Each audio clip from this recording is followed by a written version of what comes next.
Welcome to Turkeys. My name is Mrs. Ramlal. This is the grade 12 exam preparation for paper 2. As you've already written paper 1, let's get down and start preparing for paper 2.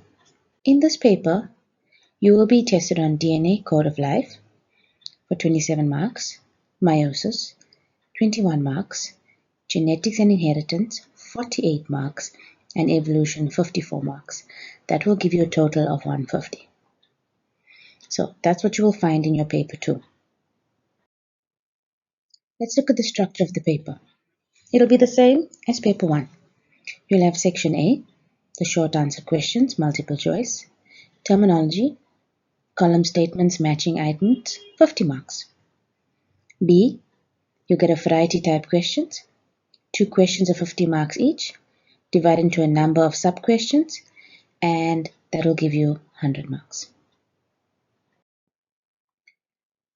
My best advice to give you grade 12s is to work with your exam guidelines. And that's what I'm going to do right now.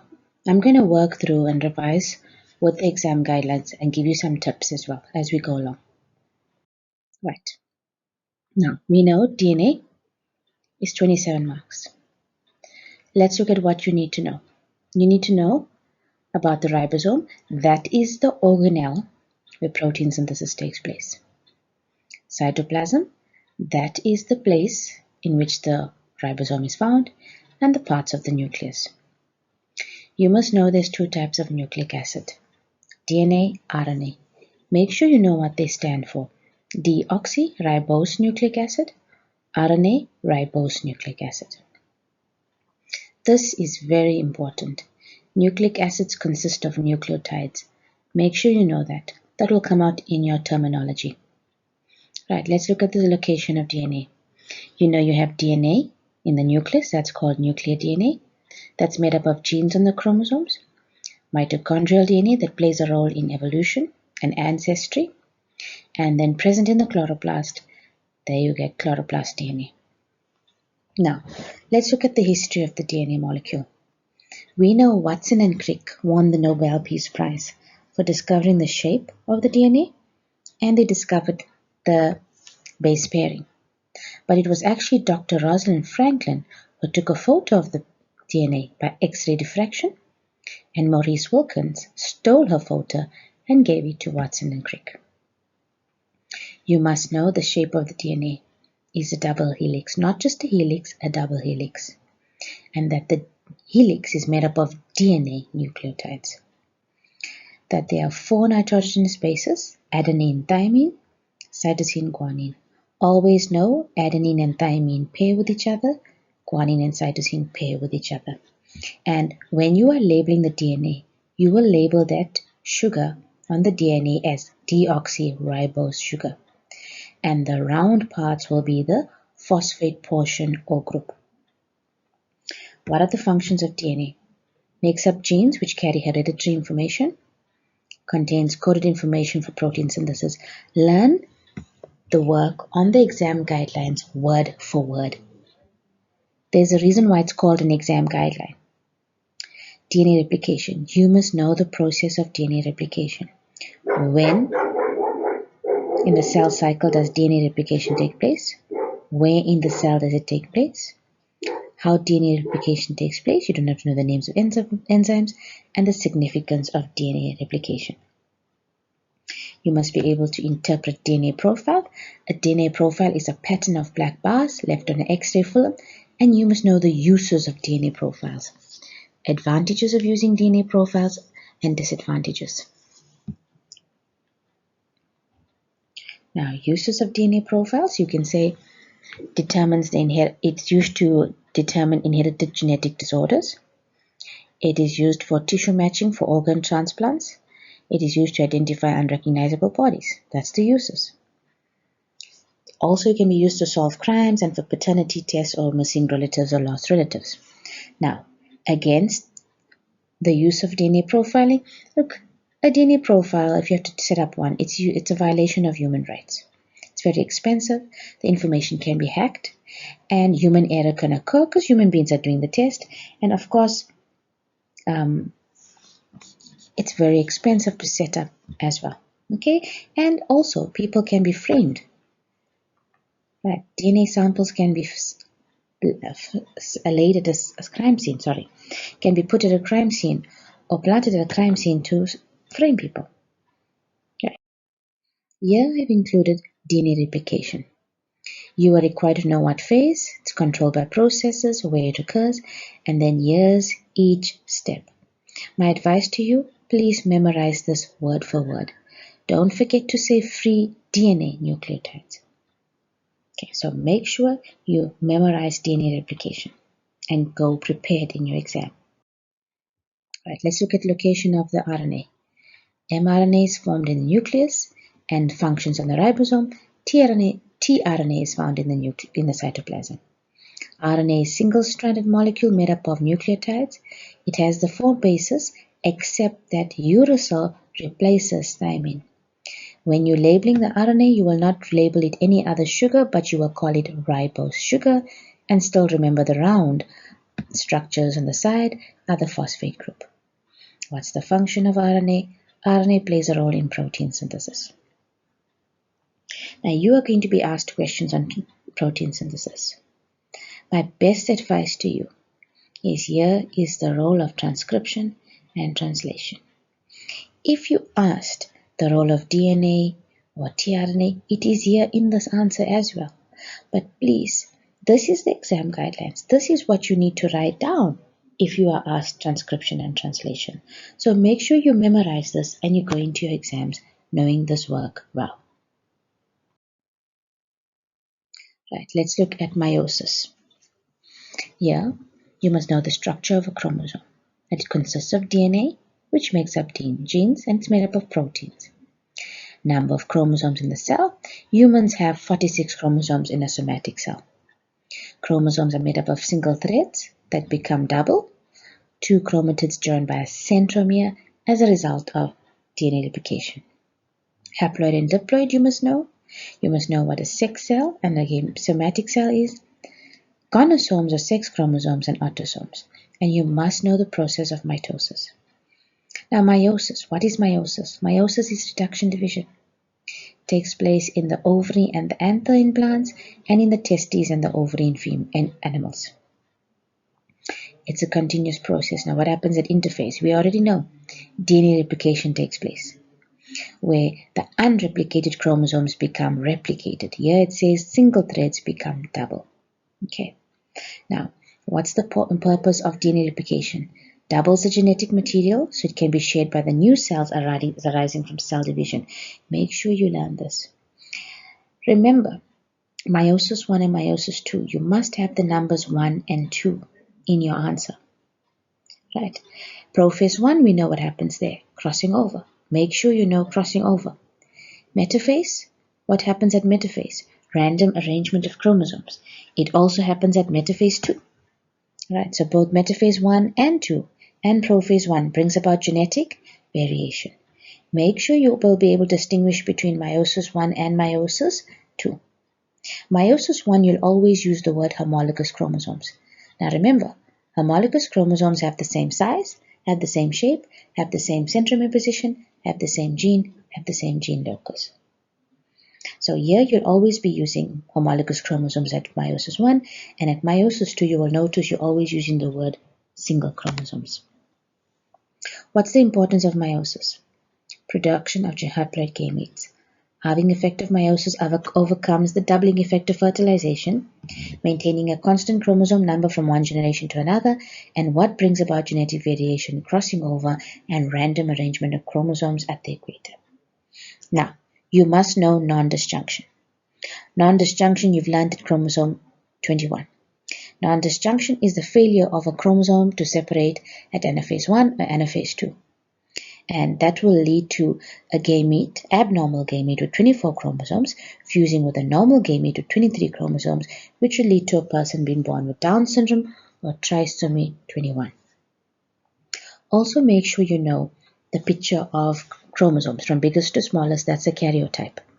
The first 22 pairs are autosomes and the last pair is a gonosome, right? XX gonosomes are females and XY are males because the Y is much smaller than the The Y chromosome is much smaller than the X chromosome, so that's how you'll know it's a male. No similarities between mitosis and meiosis, as well as differences. Right, grade 12. Now let's get to genetics and inheritance. 48 marks. It says here in the exam guidelines, you must know that Mendel is the father of genetics. That we know. You must know the differences between chromatin and chromosomes, a gene and an allele, what is a dominant and a recessive allele, phenotype, genotype, homozygous and heterozygous. Make sure you know these definitions. You can go to my videos that are released this week so you can have a look at the terminology. Now, the law of dominance. That is one of the Mendel's laws. Make sure you memorize this word for word. Right. Monohybrid crosses. You must know the format of a cross. Please make sure you go to the Junior Takis videos, look at the genetics videos, and look at how you set up a cross. Then the next law, Mendel's law of segregation. There's the law. Learn this word for word. Remember, we don't use the word genes or alleles. We use the word factors. The types of dominance. You might get complete, incomplete, or co-dominance, and there's your reasoning why that you must apply to the question. You can get, they can ask you proportion and ratio of genotypes and phenotypes. Read this carefully. Then, sex determination. You must know that there's 22 pairs of chromosomes in humans that are autosomes. One pair is a gonosome or the sex chromosome. Males have XY chromosomes, females have XX chromosomes. Right. Now, you must be able to see the difference in karyotypes between males and females, and you must know the difference between a gonosome and an autosome. And then you must be able to do a cross to show the inheritance of sex. Sex-linked inheritance. If they tell you that condition is sex-linked, then you use X and Y. And you must know the sex-linked disorders, and the ones that you must know is hemophilia and color blindness. Blood grouping. You should know blood groups is determined by multiple alleles. You must know what multiple alleles are. Again, you can go to my video on the terminology and you can have a look at my terms there. The alleles is IA, IB, and small I. Those are the alleles. And then you must know genetic problems where they ask you inheritance of blood types. Dihybrid crosses. And the last principle or law, Mendel's principle of independent assortment. See again, factors we use, not the word alleles or genes. You must be able to do dihybrid crosses or problems, and then you must be able to determine the proportion or ratio of genotypes and phenotypes. Then, a genetic pedigree or lineage. A pedigree traces inheritance of a characteristic over many generations. That's a definition. Learn it. You must also be able to interpret pedigree diagrams. Right, mutations. You must know the definition of a mutation. The effect of mutations, harmful mutations, harmless and useful. How do mutations contribute to genetic variation? Definition of a gene mutation and a chromosomal mutation, and two types of mutations that can alter characteristics that can lead to genetic disorders. Now, gene mutations, you need to know hemophilia. They're even telling you here it's the absence of blood clotting factors. Color blindness, the absence of the proteins that compare either the red or green cones or photoreceptors in the eye. Learn this. And the only one you learned is the chromosomal mutation, Down syndrome, where the person has an extra copy of 21st chromosome as a result of non-disjunction due to meiosis. Genetic engineering. There's the definition for biotechnology.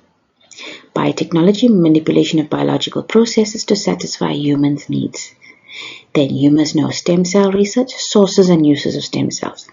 Genetically modified organisms, they want a brief outline of the process. You don't have to know the names of the enzymes, and then you must know benefits of genetic modification and cloning.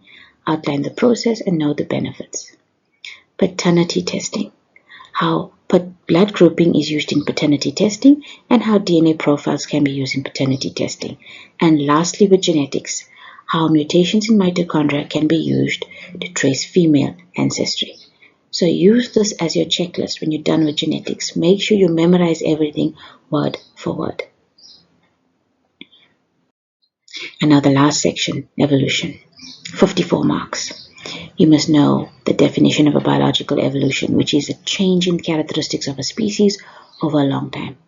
You must know the difference between a hypothesis and the theory. Again, you can go to all the Junior Takis videos and have a look at this content. You must know the theory of evolution is regarded as a theory, since various hypotheses related to evolution have been tested and verified over time. So it's a set of logical ideas. It has been verified by many scientists over time. That's why it's called a theory. Evidence for evolution. You must know fossil record, biogeography, modification by descent of homologous structures, and genetics. Now, what brings about variation? You must know the definition of a species and a population. You must be able to say how variation is brought about by crossing over in meiosis, and how random arrangement of chromosomes in meiosis brings about variation. You must be able to answer how mutations brings about variation, and random fertilization and random mating, how it brings about variation. And then, very important, there's the definitions. You must know the types of variation. Continuous variation, those characteristics where there's a range of intermediate phenotypes, they give you an example height. And discontinuous variation, those characteristics that fall into distinct categories, that's blood groups. Now, you must know evolution based on Lamarck and Darwin and punctuated equilibrium. Remember that Lamarck has two laws, the law of use and disuse and the law of inheritance of acquired characteristics. You must also know the reasons that Lamarck's theory is rejected. Darwin. You must know Darwin's theory, and here they give it to you. You will be asked to apply Lamarck and Darwin. Make sure you are able to apply this answer to the example that you're given. The same thing with Lamarck. And the example you're given, always use the laws of use and disuse and name the laws in your answer for explanations of Lamarck. Memorize this well. Be able to apply it. Punctuated equilibrium, very important, always comes out. Learn this word for word. Don't leave out any word. Artificial selection, know the process, know an example of a domesticated animal species and a crop species. Then formation of new species, right?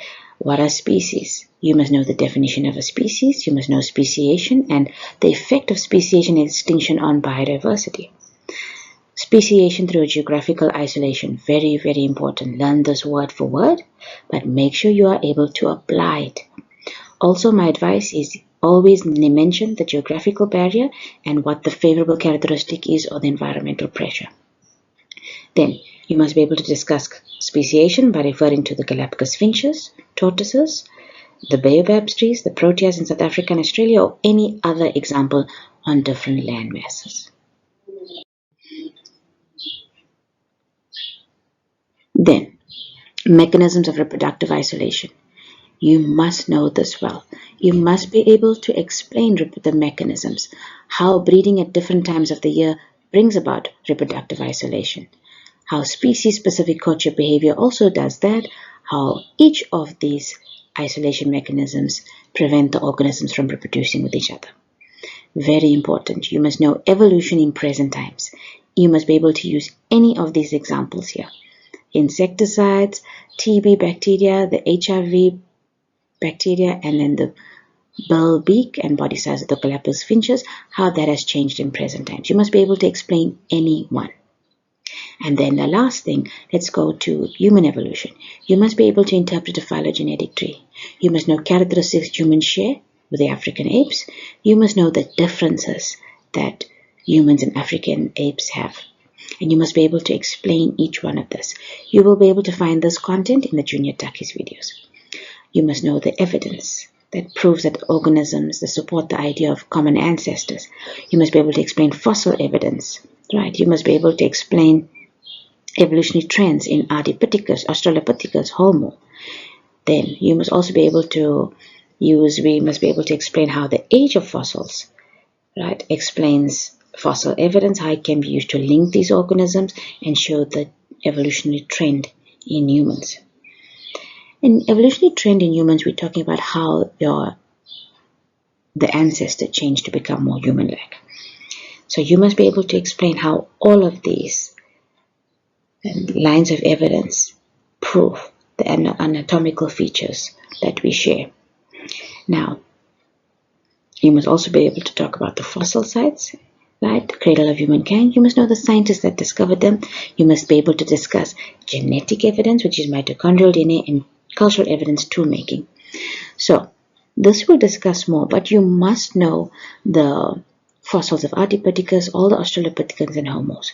You must know the age of the fossils and where they were found and whose scientists discovered them. So that's what this means. And then you will see as one genera is going to the other, you see the evolutionary trend from your ancestor to more human-like. Then you must know the out of Africa hypothesis. There they tell you modern humans originate in Africa and then migrated to other parts of the world. You must use the evidence for the out of Africa hypothesis. Here's the evidence here. Memorize it. And don't forget to use the word only. So it can be fossil evidence and genetic evidence. Then you must be able to read timelines for the existence of different species of genus Homo and the significant features of each fossil type to show differences among them. And this can be asked in a phylogenetic tree. And you must be able to read the phylogenetic trees of different species that show evolutionary relationships as it applies to hominid evolution. Make sure you know this very, very well. Now, I would use the exam guidelines as a checklist, grade 12s. There's no time for me to actually go over all of this content. You're welcome to go and watch all my videos on junior Takis that I've done this. All the videos that are there will help you. And remember, use the exam guidelines as a checklist. I wish you all the best in your exams and may it go well for you. And I trust that this video will also help you. Thank you.